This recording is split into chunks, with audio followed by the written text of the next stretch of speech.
Today I'm going to show you guys one of my new favorite vintage slipcast molds. It's Adonis mold from 1999 and it has 15 different tiny hats in it. The mold was labeled by the previous owner and I am a little bit skeptical that they got every single one of the labels correct. So we are going to cast all of them and then you guys let me know what you think. I already posted a video where I put the top hat onto one of my frog molds.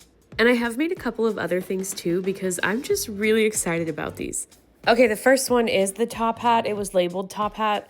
I'm gonna go ahead and call this one correct. Now, the second one was labeled tam. I have never heard that term, but I am definitely no hat expert. But what I do know is that in the early 2000s, my Aunt Debbie bought me one of these at the mall. The third one was just labeled flat hat, and it is definitely a flat hat. This one was labeled army hat. When I first saw it, I immediately thought police officer, but it probably just depends how you paint it. This one has my favorite label. They just called it hat, and it has a fly attached to it, like a fisherman's fly. I think it's really adorable. This one is a little chef's hat. It says cook.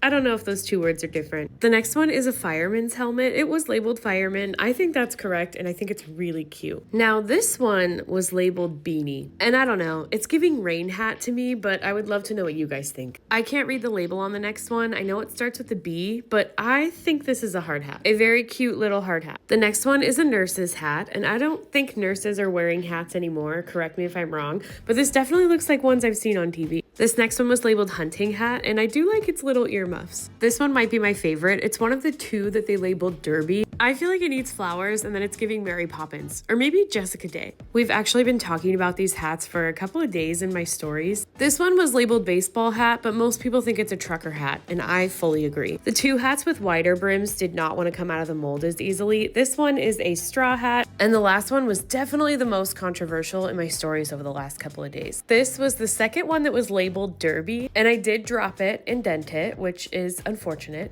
I really want it to be a cowboy hat, but I got pretty divided comments about what people thought it was. I already dented this one, so I decided to slightly modify it, and I think that this made it look a little bit more like a cowboy hat. But regardless, I think this mold is really cool. I'm so excited to have it, and I can't wait to come up with some more ideas.